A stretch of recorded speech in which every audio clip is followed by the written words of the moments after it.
first graders. Thanks so much for watching my video yesterday. Over 140 people watched it, and I think probably most of them were my mom, but I know you guys watched them too, so thank you so much. You can see that Adeline wasn't really in the mood to be put down today. I wanted to get this video out to you sooner, so she's going to participate in our lesson. I hope that's okay. So thank you so much for those first grade students that sent me pictures of their work. Wow, great job. Keep them coming. I love seeing all of those. It's a really nice day outside. It's a little chilly, but still sunny, and I hope you can get outside and ride your bikes or ride your four-wheelers or motorbikes like Slate. And I was also thinking your parents might really like if you could help them with a chore. So maybe you could help them fold towels or laundry, or maybe you can even do something awesome like run the vacuum. So try to think about one way you can brighten your mom and dad's day today.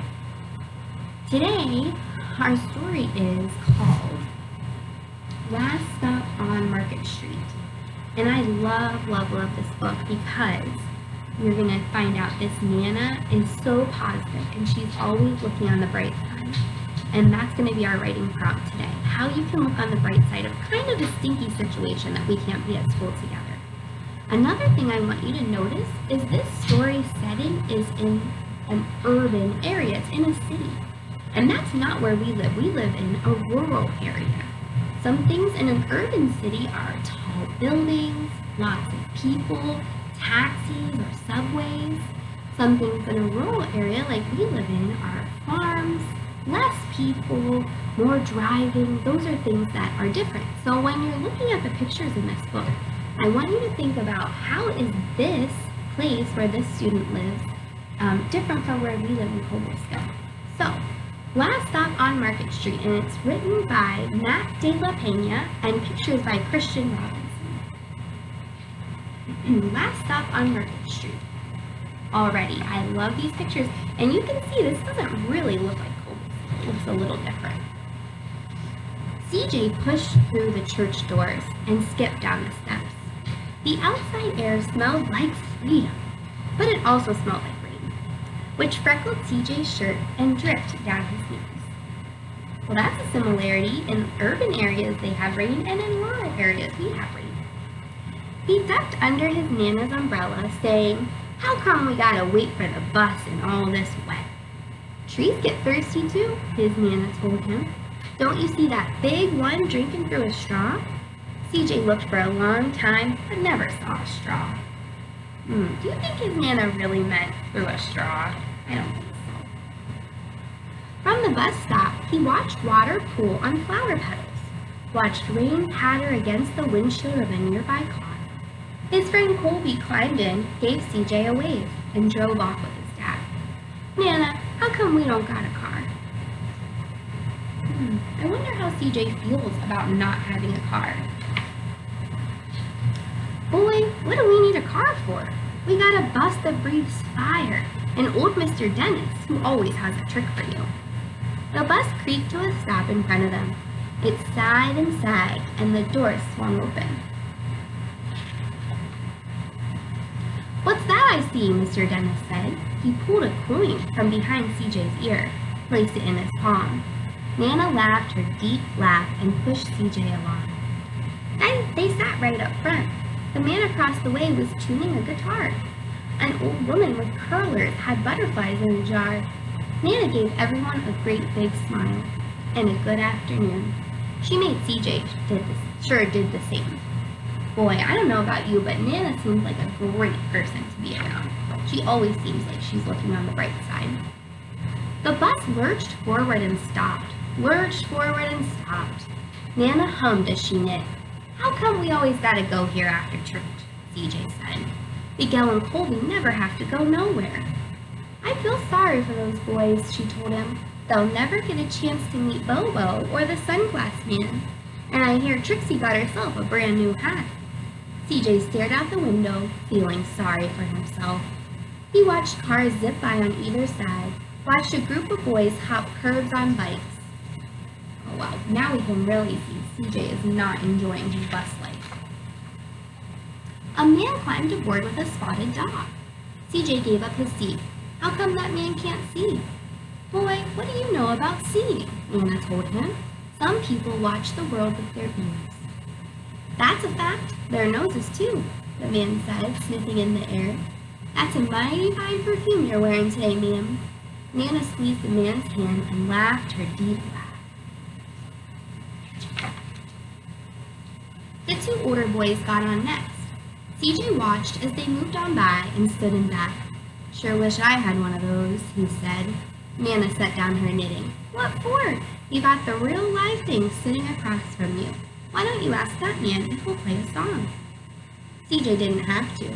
The guitar player was already plucking strings and beginning to sing.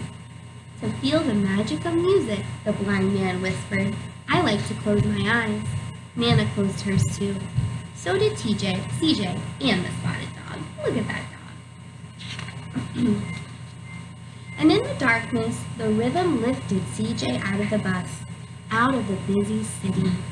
He saw sunset colors swirling over crashing waves, saw a family of hawks slicing through the sky, saw the old woman's butterflies dancing free in the light of the moon.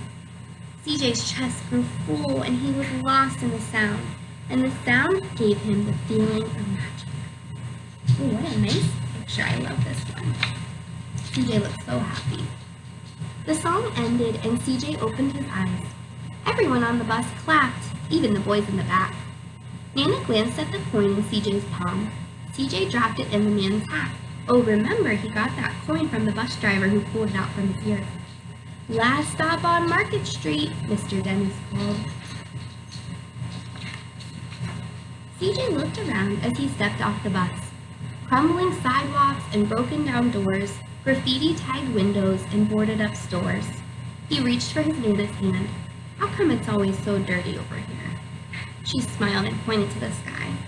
Sometimes, when you're surrounded by dirt, CJ, you're a better witness for what's beautiful. Oh, I love that one. Let me read that one more time. Sometimes, when you're surrounded by dirt, CJ, you're a better witness for what's beautiful. That is the perfect thing for our writing prompt today. CJ saw the perfect rainbow arcing over their soup kitchen. He wondered how his Nana always found beautiful where he had never even thought to look. He looked all around him again, at the bus rounding the corner out of sight, and the broken street lamps still lit up bright, and the stray cat shadows moving across the wall. When he spotted their familiar faces in the window, he said, I'm glad we came. He thought his Nana might laugh her deep laugh, but she didn't. She patted him on the head and told him, Me too, CJ. Now come on. And look, all those friends from the bus are having lunch together at a soup kitchen. And there's Nana and CJ waiting for their bus again. Ah, such a good book. Let's give 2 claps to Matt. On 2, 1, 2. Great job. Okay, so my prompt for today, and remember, you can push the pause button so you can look at this closer. My question is, what are some ways you can look on the bright side like Nana? And your restatement is, I can look on the bright side by, and here's my example. I am so sad that we're not in school together, and I miss all of you guys so much in teaching my normal way, and this is way different. But I can look on the bright side by being really thankful that I get to hang out with my baby for some extra time, and that we found this new way to talk to each other, even though we're not together. So those are 2 things I can look on the bright side about. And you know, as we say, you can always do more, but you can't do less. Alright, so maybe you want to pause and write on a blank piece of paper the answer to your question. I can look on the bright side by, and I would love to see your answers to this one. Now for math today, I want to challenge you by showing you some times on my little alarm clock, and you're going to say them out loud or to a neighbor that you're with today, maybe your mom or your sibling or your puppy is at home and they'd like to learn how to tell time. And I want you to be really careful because remember, when the hour hand is halfway between but not quite on the hour, that means it's 30 and this one is 1:30. So there's your little reminder. Those are the only 2 we're going to do, 30 and o'clock. So this looks like o'clock. The minute hand is on the 12 and the hour hand is on the 1. So we say 1 o'clock. So let's do some practice. I'll do some easy ones first that I know you can do. So we've been practicing this for 1 whole week. So what time is this? You can see that the hour hand is on the 10 and the minute hand is on the 12. So we say what? 10 o'clock. Good job. I know you got that at home. I can basically hear you. All right, how about this one? This one's a little tricky. So it's not quite to the 8 yet. Still on the 7. Oops, it's a little off. This isn't my normal teaching font, huh? So it's the hour hand is almost to the 8, and the minute hand is on the 6. So we say it is what? It is 7:30. Great job. I know you got it. All right, let's do a challenge.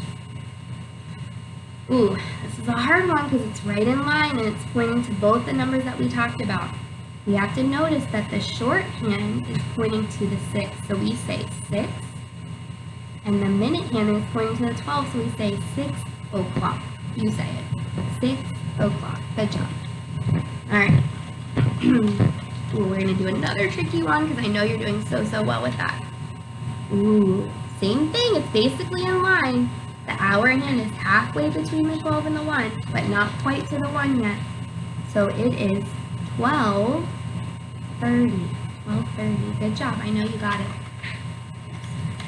All right, last one. You might think this one's easy. Both hands are pointing to the 12. So we say it is, what time is it? 12 o'clock. Great job.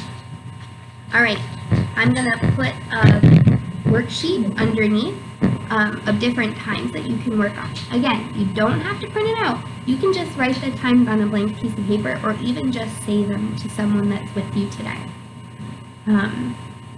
So today I want you to think about all the ways you can look on the bright side. You get to play outside, you get to play with your toys, you get to be with your family, and maybe you can help your family do some chores today that you wouldn't normally do.